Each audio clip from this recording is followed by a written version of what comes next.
Welcome to another Indie Dev Showcase, highlighting the many indie games we play here on the channel. If you'd like to submit a game for a future video, please reach out. But otherwise, let's begin.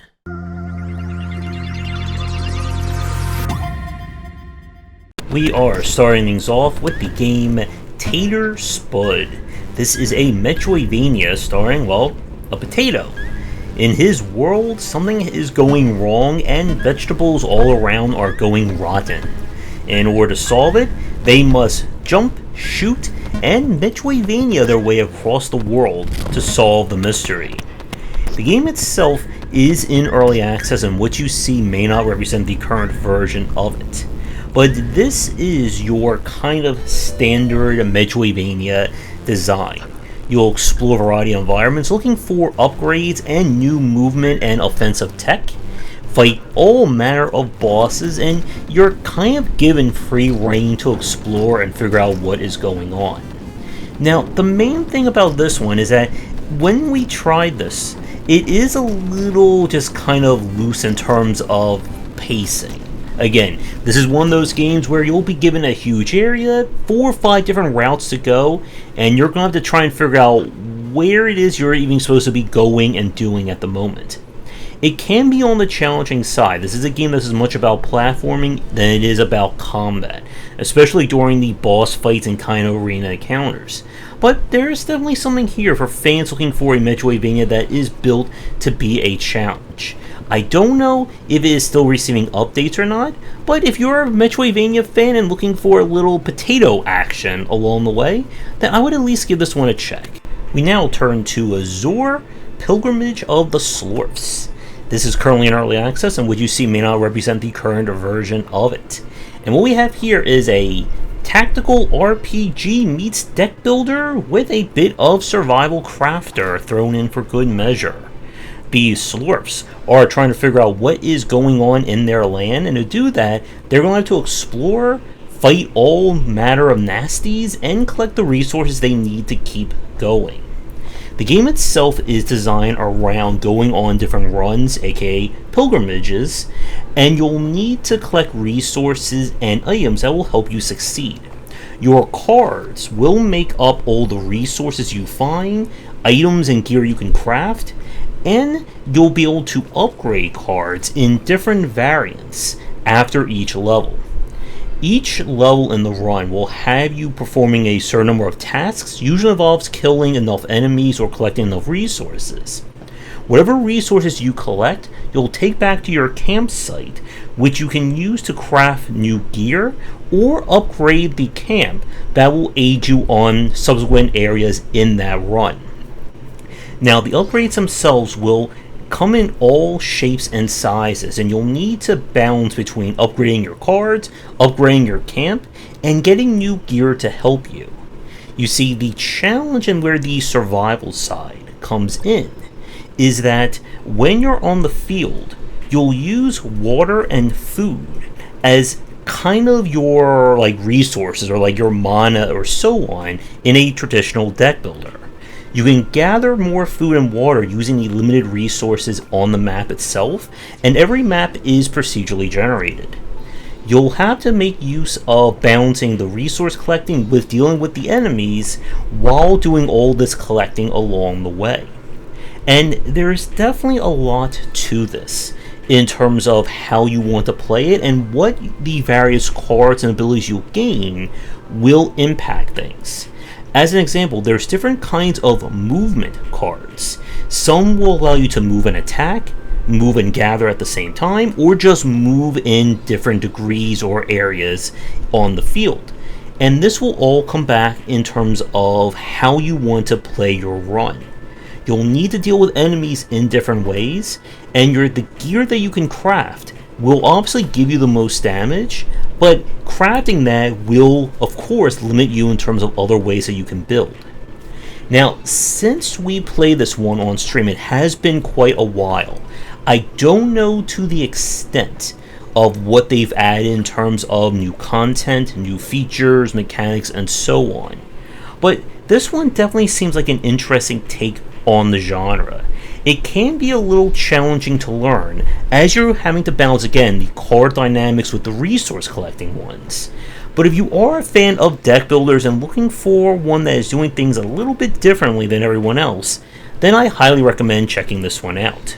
We now have Recursive Ruin, and before I show the kind of meat of this game, as a warning, if you are someone who gets motion sickness or elements like that, the main view of this game can be very disorienting. So if you do suffer from that, make sure to kind of skip to the next game in this list. This is a first-person puzzle adventure game. When we are dealing with tragedy and grief, we find a mysterious game that, as we all know, whenever you play a mysterious game you find, you get sucked into it. Now trapped in this world, you're going to have to use your puzzle solving ability to get yourself out and maybe learn a little something or two along the way. The hook of this one is in the title, with the recursive nature of the world. It kind of reminds me a little bit of Manifold Garden in that respect, as the world will just endlessly loop around you, and you'll need to figure out how to move and in what order to go into specific environments in order to solve the myriad of puzzles. This is a game that it kind of gives you everything that the game's going to be about very early on in terms of the recursive aesthetic to it. And like I said in the opening, if that kind of view is very disorienting for you, you don't like it, this is probably not going to be the game to play, because it can be very hard on your eyes after a while. The visual design and the aesthetics are fantastic, and the game definitely will put you through your paces in terms of its puzzle solving. I would say, at least from what we played on stream, probably moderate to moderately difficult in terms of the puzzle design. A lot of it is trying to make sense out of, if you do X, how does that impact the world or your path, and then kind of putting together the rules and so on from there. If you like your puzzle solving to be as artistically as possible, then I would recommend at least giving this one a check. But if this footage is already starting to give you motion sickness or is bothering you, then this may not be the best game for you. I have spoken a lot about Backpack Hero in previous videos, and I am still very much waiting for this one, but let's do a little brief update as to where the game is, or where it was at when we last checked this one out on Early Access. If you missed our previous coverage, Backpack Hero is a backpack building roguelike, where your magic backpack will be used to store various weapons, items, and consumables that you can use to fight off against various enemies and try to survive the procedurally generated runs. The challenge or the hook of this game is that how you organize your backpack and what's in your backpack will radically affect your options and what you're able to do in each round of combat. Armor, for instance, must be set in specific locations in order for it to kind of proc or activate. Some items will have conditionals, like it must be next to a sword, or there cannot be any other knives next to it. And one of the things I do really like about this one is that the general concept has certainly expanded on since I first checked this one out what seems like a very long time ago. Not only do the different items and equipment have been added, but there are now more characters that you can play as. And each character has different rules and also specific items that they can make use of in order to survive. For instance, one of the characters is a cyborg, and to use their gear, you need to transport electrical currents that you can bounce off of various things in your backpack, mainframe, whatever, and then those will activate the gear they can use in combat. As I said at the start, I am biased towards this one because I love this concept, and it has only gotten better, I think, with each time that I've checked this one out. And the only reason, again, that you don't see more of it on stream here is that I am just chomping at the bit to play this one when it hits 1.0 whenever. So if you somehow missed our previous coverage of Backpack Hero, and you are definitely liking what you're seeing, this is definitely a very high recommendation from me. And now we have Incision. This is a boomer shooter that is currently in early access. When the world has been invaded by some strange, otherworldly creature that has turned everything into a mass of flesh and metal, we are going to have to rip and tear our way across the hellscape in order to save what is left of humanity. So everything that you know about this game you should be able to get across very quickly. This is an incredibly challenging modern retro shooter.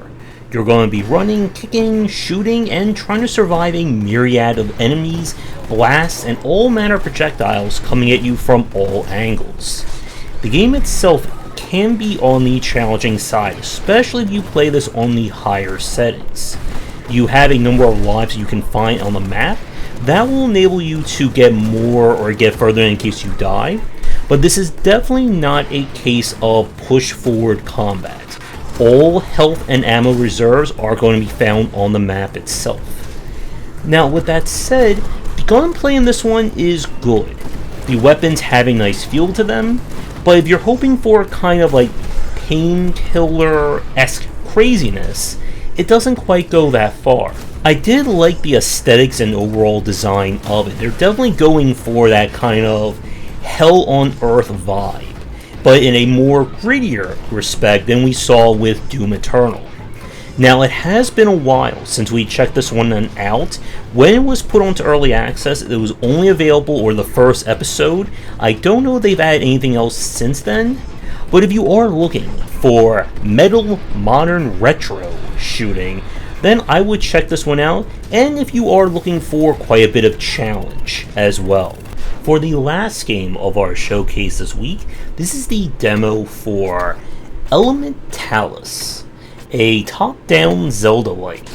Our story is that the elements of the world have gone crazy.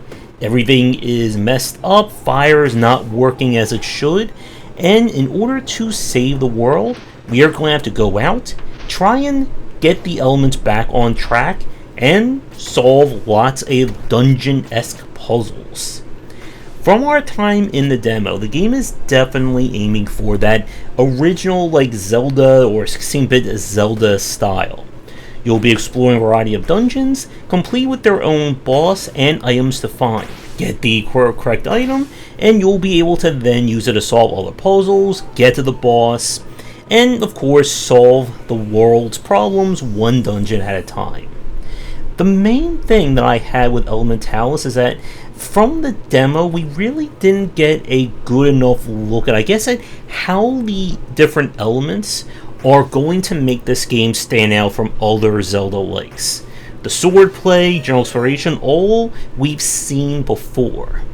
And the demo itself only kind of focused on one of these starter dungeons. So there's definitely something here if you are an action-adventure fan looking for another Zelda-like, but if you're also trying to find one that stands out from the rest of the pack, I don't know at this moment whether or not Elementallis is going to go that far.